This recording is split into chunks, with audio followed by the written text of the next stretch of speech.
இப்போ வேர்க்கடலை லட்டு பண்ண போகிறோம். வாங்க வீடியோக்குள்ள வாங்க பார்க்கலாம். அடுப்பத்தை வச்சுக்கோங்க.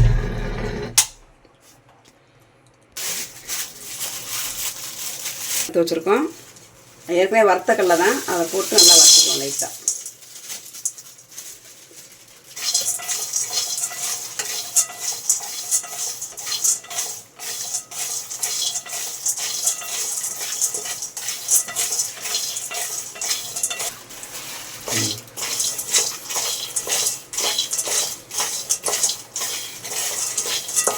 லைட்டாக சூடானா போதும். வேர்க்கடலையை வறுத்துக்குவோம்.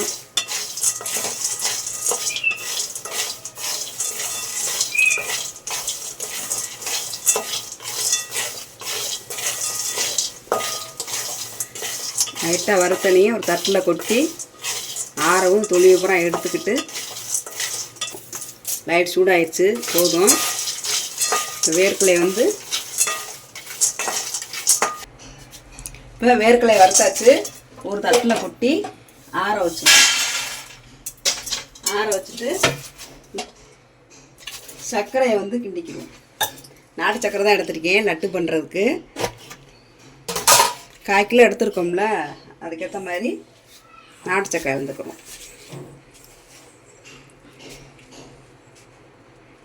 இது வந்து 200 கிராமு, அதை எடுத்து போட்டுக்கோம்.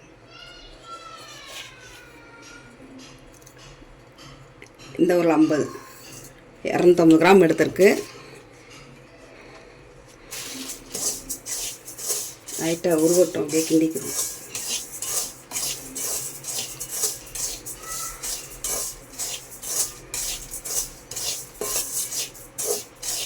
இதில் கொஞ்சோண்டு லைட்டாக நெய் ஊற்றிக்கிடுவோம்.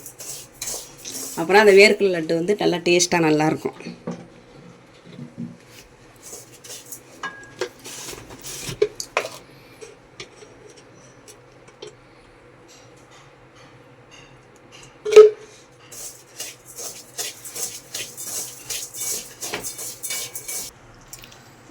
இப்போ நாட்டு சக்கரை போட்டோம்ல, 1 ஸ்பூன் நெய் ஊற்றினேன்ல, அது பத்தலை.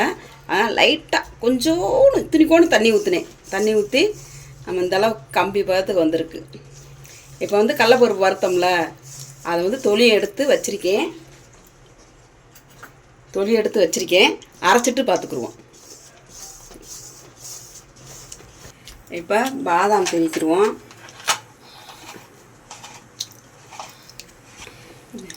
இப்போ இந்த அளவுக்கு நாட்டு சக்கரை போட்டோம்ல, 250 நல்லா உருகிருச்சு அல்வா பதத்துக்கு.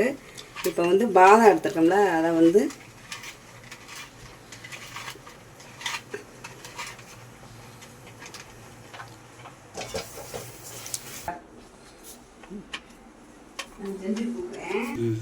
முந்திரி எடுத்து வச்சுருக்கோம், அதையும் போட்டுக்குருவோம். ஏன்னா சீச்சிருக்கோம்.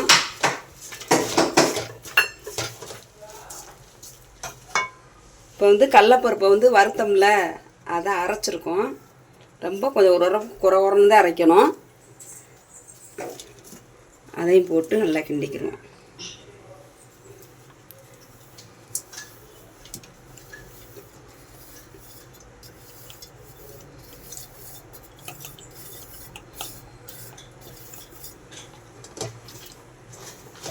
அதை போட்டு நல்லா அல்வா வர்றதுக்கு நல்லா கிண்டிக்கிறோம். முந்திரி போட்டுட்டோம். பாதாம் மட்டும்தான் இதில் வந்து போடணும்.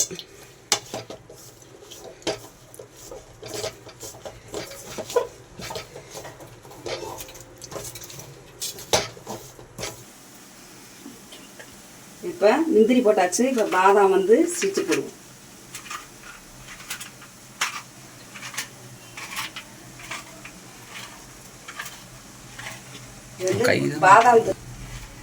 பாதாம் வந்து திரிக்கும்.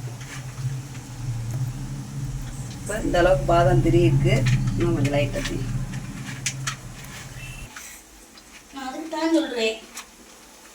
பாதாம் திரியாச்சு.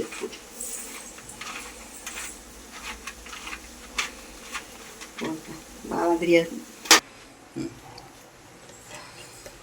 இப்போ நிலக்கடலை பருப்பு இருக்குது. ஏற்கனவே 1 ஸ்பூன் நெய் ஊற்றிருக்கோம். இப்போ 1 ஸ்பூன் நெய் ஊற்றிக்கிறோம். ஏன்னா கடலை பருப்பே எண்ணெயாக தான் வரும். நெய் ஊற்றிக்கணும்னா நல்லாயிருக்கும். பாதாம் புஸ்தாலாம் திருவி போட்டிருக்கோம்ல. இன்னும் கொஞ்சம் லைட்டாக ஒரு கெட்டி பதத்துக்கு வரணும்.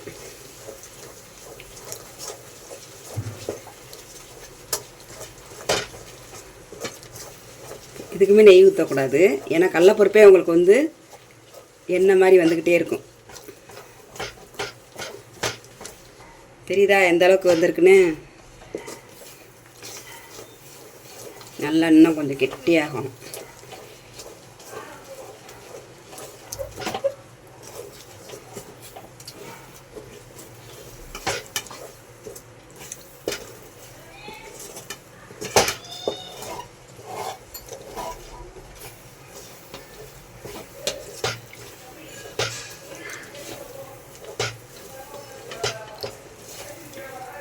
கொஞ்சம் உணரவும் லட்டு பிடிச்சிட்டு பார்த்துக்குருவோம். இந்த அளவுக்கு வந்துடணும் கடலப்பருப்பு லட்டுக்கு. சூடுலேயே வச்சா உருகிக்கிட்டே தான் இருக்கும். கொஞ்சம் ஆறவும் லட்டு பிடிச்சிட்டு பார்த்துக்குவோம். இதை வந்து உருட்டிட்டு பார்த்துக்கல இப்படி லட்டணும். நம்மளுக்கு எந்த தேவையோ எந்த மாதிரி உருண்டை விட்டுமோ அந்த மாதிரி உருட்டிக்கிறணும். நான் வந்து சின்னதாக தான் உருட்டுறேன். உருட்டிட்டு பார்த்துக்குவோம். இந்த அளவுக்கு உருட்டணும் உருண்டையா கடலப்பருப்பு லட்டு. இப்போ கடலப்பருப்பு நிலக்கடலப்பருப்பு லட்டு ரெடி ஆயிடுச்சுப்பா. நீங்களும் உங்கள் வீட்டில் உங்கள் குழந்தைக்கு எப்படின்னு செஞ்சு கொடுங்கப்பா. செஞ்சு கொடுத்துட்டு எங்கள் சேனலுக்கு பிடிச்சிருந்தா கமெண்ட் பண்ணுங்கப்பா. கமெண்ட் பண்ணிவிட்டு எங்கள் சேனலுக்கு லைக் பண்ணுங்கள், ஷேர் பண்ணுங்கள், சப்ஸ்கிரைப் பண்ணுங்கள், பெல் பட்டனை கிளிக் பண்ணிக்கோங்கப்பா.